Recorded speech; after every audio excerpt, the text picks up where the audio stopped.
The pain hit Zack Holloway like a sledgehammer, radiating from his temples to the base of his skull as his spacecraft crashed through the atmosphere of Xentar 7. Warning alarms blared throughout the cockpit, and his vision blurred as consciousness threatened to slip away.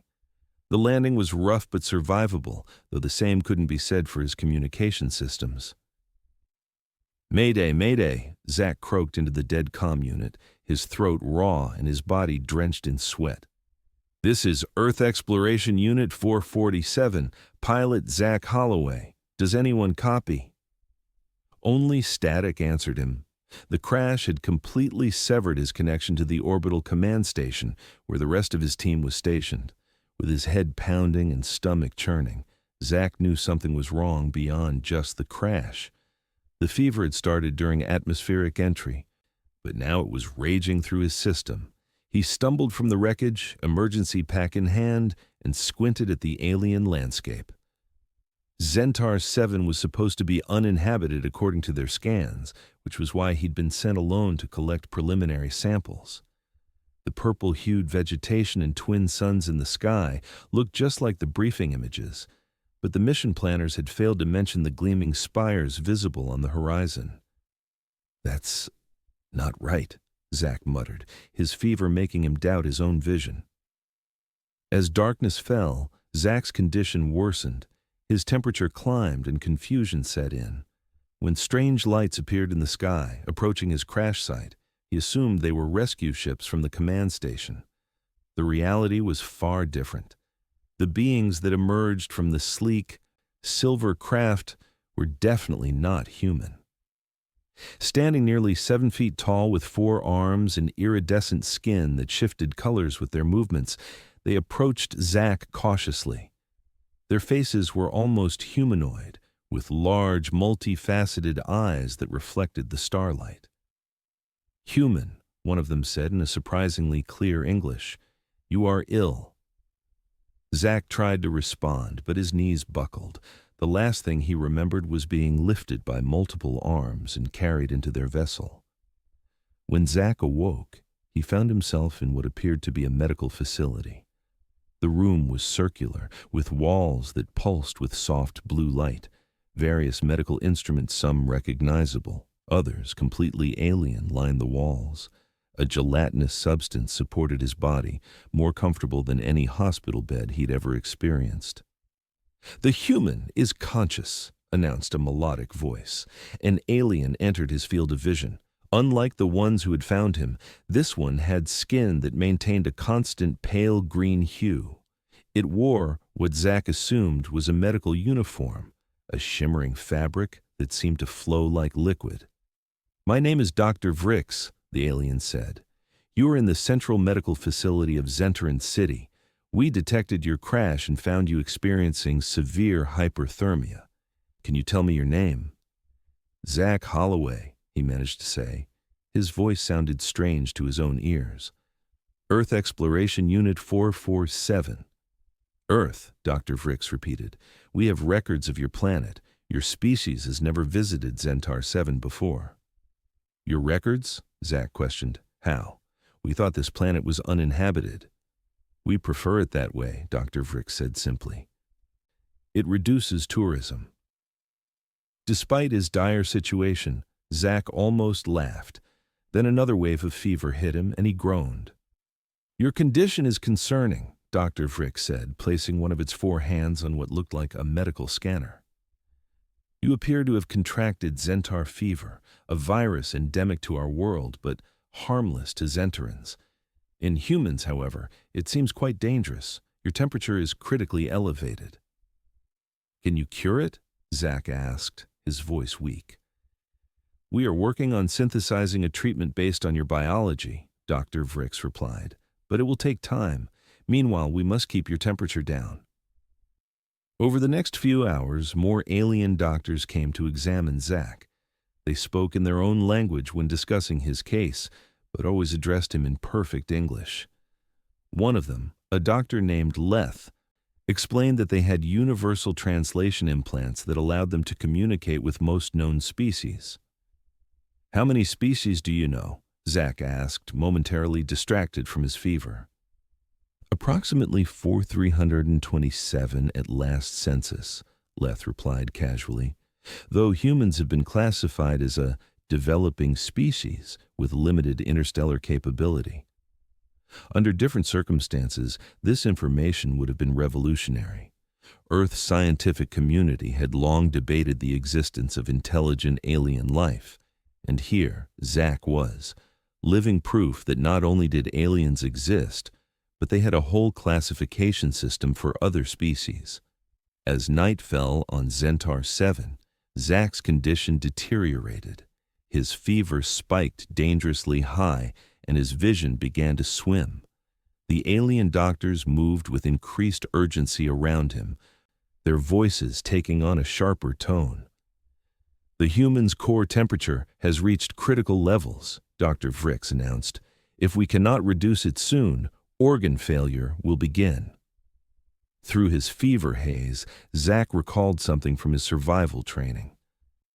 When overheated in the field, physical activity could help the body regulate temperature through sweating. It was counterintuitive, but in certain situations, it worked. "I need to move," Zack mumbled, attempting to sit up.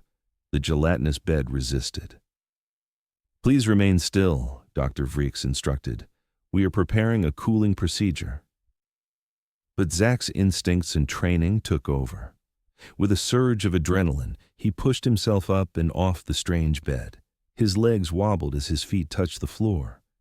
"I need to run," he insisted, stronger now. Human physiology, we cool down through sweating during exercise. The alien doctors exchanged looks that Zack couldn't interpret. Dr. Vrix stepped forward. "Your fever is critical. Physical exertion could cause your organs to shut down," it warned. "Or it could save my life," Zack countered, already feeling more alert simply from standing. "I need open space, somewhere I can run." After a brief discussion among the medical team, they reluctantly agreed to let Zack try his approach with conditions. Dr. Vrix would accompany him, along with a medical drone to monitor his vitals. They led him to an enclosed garden within the medical facility, a space about half the size of a football field with paths winding through exotic vegetation.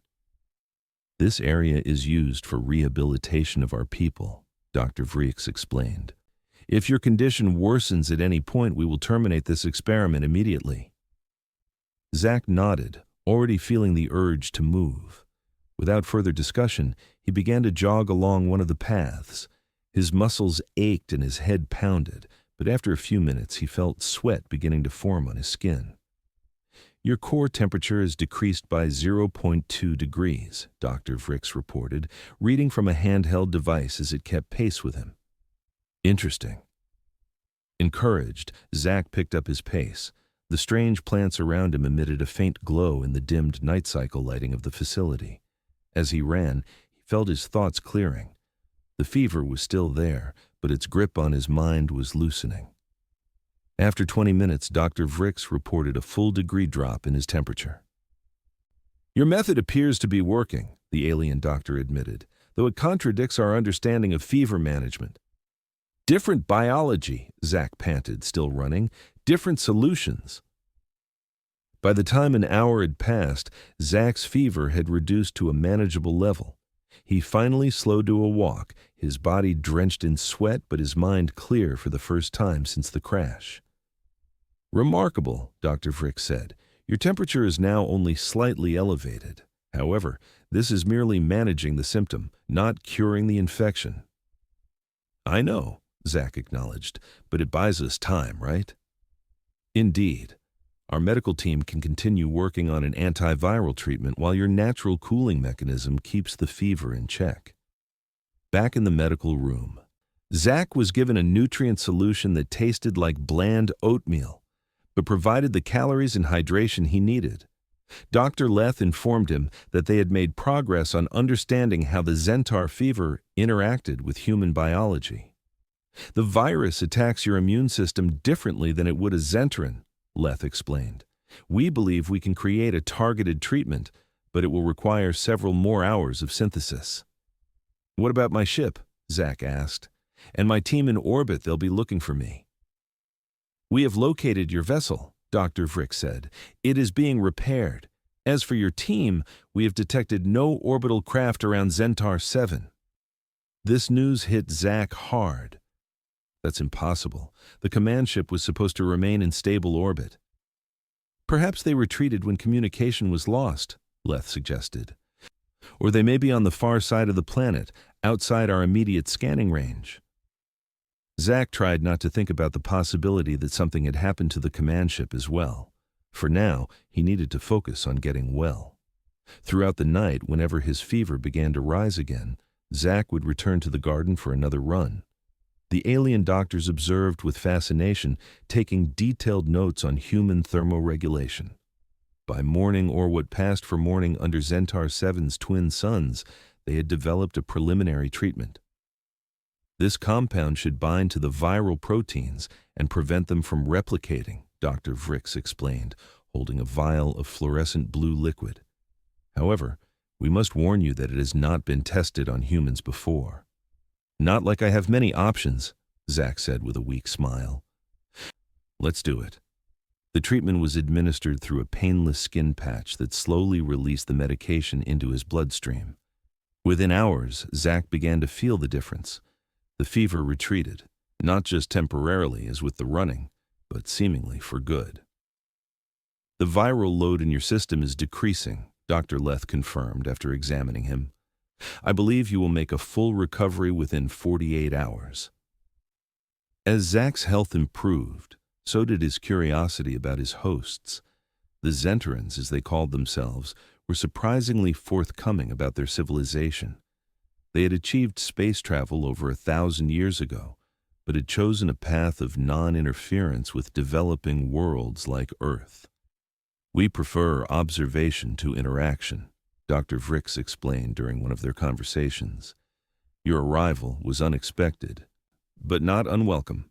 It provides us with valuable research opportunities. So you've been watching Earth? Zack asked. From a distance, yes. Your species is quite fascinating, remarkably adaptable and creative, if somewhat prone to conflict.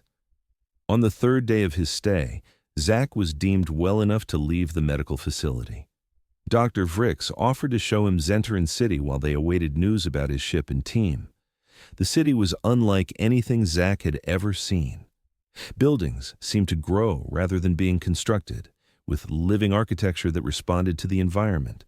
Vehicles floated silently through the air, and Xentarans of various hues went about their business, some glancing curiously at the human in their midst. Our society is based on knowledge and harmony, Dr. Vrix explained as they toured a public garden far more elaborate than the medical facilities. Each Xentaran chooses a field of study and contributes to the collective wisdom. No conflict? Zack asked skeptically. No crime or war? We have disagreements, certainly, but violence was eliminated from our culture millennia ago. We found it inefficient. As they walked, a communication came through on Dr. Vrix's personal device. After a brief exchange in the Xentaran language, the doctor turned to Zack with what he had learned to recognize as an expression of satisfaction. We have detected an orbital craft on the far side of Xentar 7. It matches Earth construction. Relief washed over Zack. My team, they're still here. Can we contact them? We are attempting to establish communication now. They appear to be searching for something, presumably you. Within hours, Zack found himself in a Xentarans communication center, speaking directly with Captain Rivera aboard the command ship. Holloway, thank God! The captain's voice crackled through the speaker. We've been searching for you for days. Your transponder went dead during entry. I crashed, sir, Zack explained, but I was fortunate. The planet is inhabited by an advanced species called the Xentarans. They found me and treated me for a local virus. There was a long pause before the captain responded. Did you say inhabited? Our scans showed no signs of intelligent life or technology. They hide it well, sir. They've been watching us and other species for centuries. Another pause. Stand by, Holloway. We need to reassess the situation. Dr. Vrix, who had been listening to the exchange, turned to Zack. Your superiors seem concerned by our existence. It's a lot to process, Zack admitted. We've never made confirmed contact with intelligent alien life before. Ah, the doctor said, realization dawning. This is a first contact situation for your species. We should have considered that. Hours later, after extensive communication between the Xentaran leadership and the command ship, a historic meeting was arranged. A delegation from the command ship would descend to the surface to meet with the Xentaran Council. As the unofficial first human ambassador to Xentar 7, Zack found himself in the middle of preparations for the meeting. His recovery was now complete, the Xentar fever eradicated from his system, but he felt a different kind of nervous energy as he waited for his crewmates to arrive. Do not worry, Dr. Vrix assured him. We have experienced first contact many times. It usually goes well. Usually? Zack questioned with raised eyebrows. The doctor's skin shifted to a slightly more purple hue, which Zack had learned indicated amusement. There's always a first time for everything, including problems. The landing craft from the command ship touched down in a designated area outside the city. Captain Rivera emerged first, followed by the ship's science officer and security chief. Their expressions of wonder as they took in the alien landscape and the distant spires of Xentarans City reminded Zack of how he must have looked days ago, minus the fever, of course. Holloway, Rivera said, approaching with caution. You look, well, considering the circumstances. The Xentaran doctors are excellent, sir, Zack replied.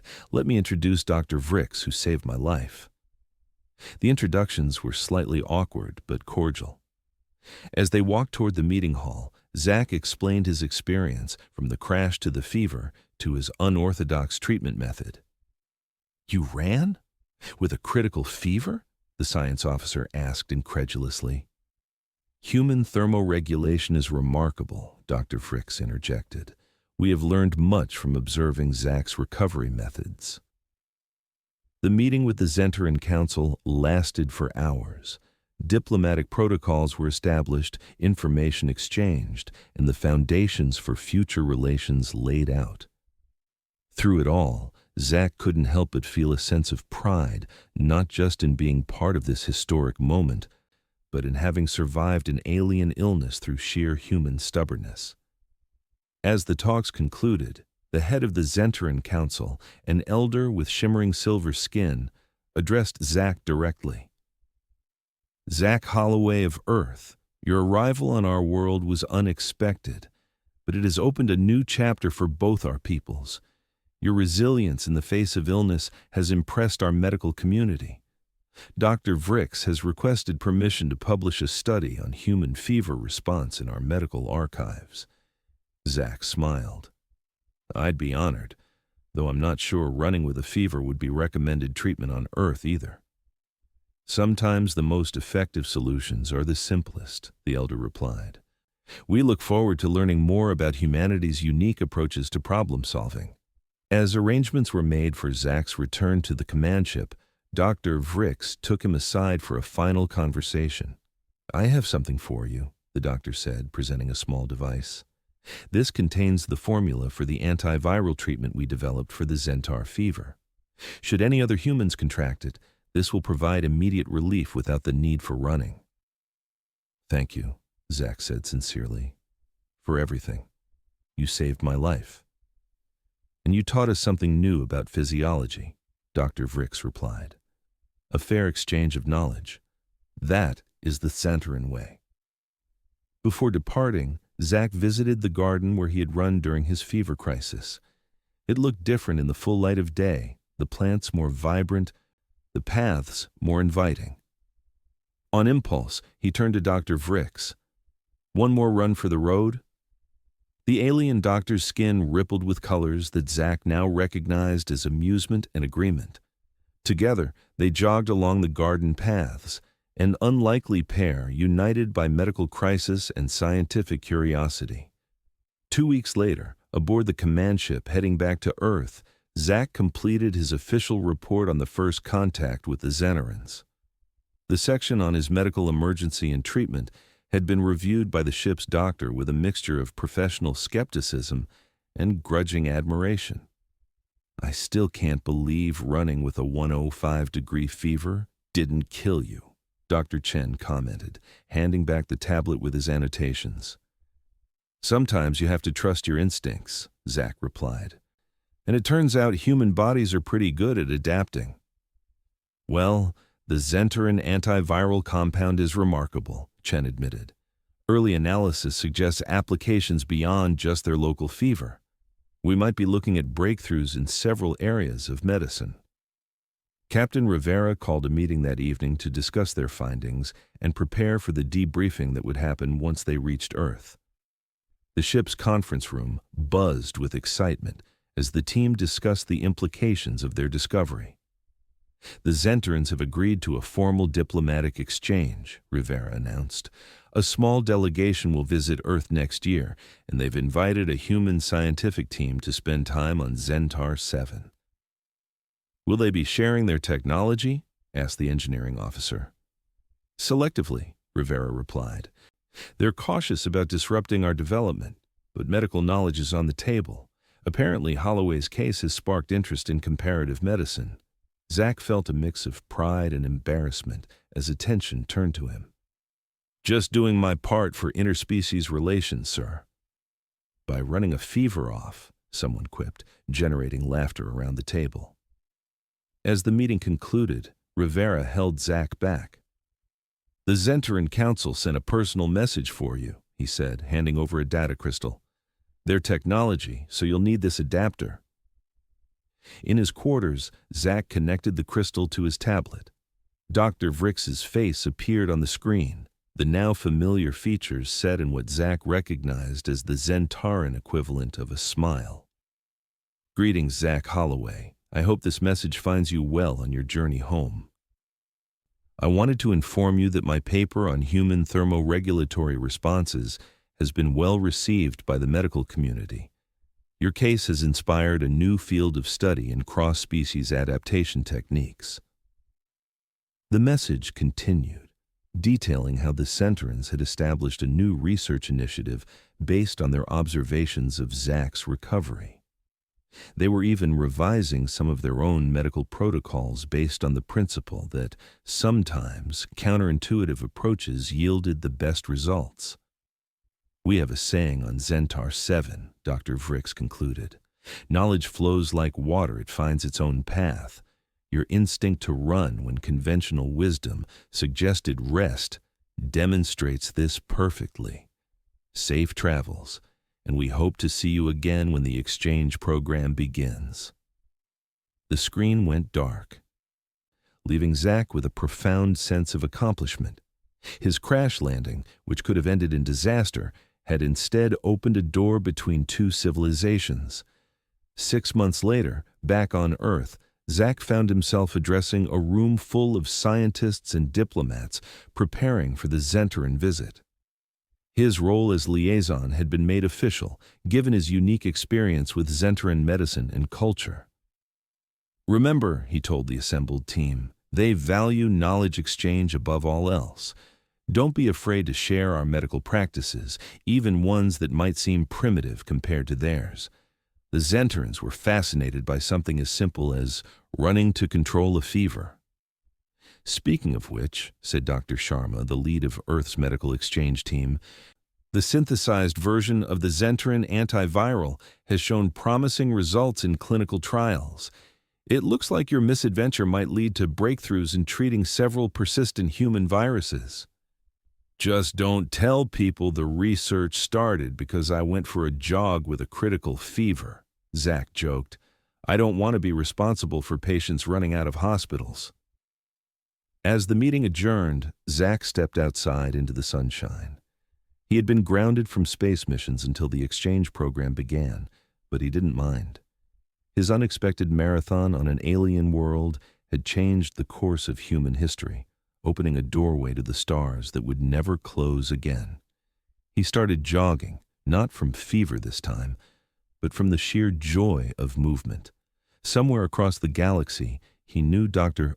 Vrix was probably telling another Xenaran about the strange human who, when told his condition was critical, decided to go for a run. And somehow, against all medical logic, it had worked. Sometimes, Zack reflected as his feet pounded the pavement, the best solutions were the simplest ones. And sometimes, you just had to keep moving forward, even when everything suggested you should stop. In the years that followed, the relationship between Earth and Xentar 7 flourished. Medical knowledge flowed freely between the two worlds, leading to advancements neither would have achieved alone. And in the Xentaran Medical Academy, a new wing was dedicated to the study of unorthodox treatment methods, with a simple plaque at its entrance that read, "Sometimes, to heal, one must first run." Zack visited that wing 5 years after his first crash landing, now serving as Earth's official ambassador to Xentar 7. Dr. Vrix, promoted to head of interspecies medicine, gave him a personal tour. "Your fever case study is still required reading for all medical students," the doctor told him proudly. "It teaches them to look beyond established protocols and consider the unique aspects of each species' biology." "I'm honored," Zack replied, looking at the displays showing the physiological responses of various species to exercise and stress. "Though I still maintain I was just too stubborn to lie still and die." "Perhaps stubbornness is an underappreciated medical tool," Dr. Vrix suggested, its skin rippling with amusement, "one that transcends species barriers." That evening, as had become their tradition whenever Zack visited, the human and the alien doctor went for a run together through the gardens of the medical academy. Neither had a fever to treat, but both understood the value of movement, of pushing forward, of finding unconventional paths when conventional ones failed. And across the stars, two civilizations continued their journey together, bonded by a fever that was declared critical and a human who decided to run anyway.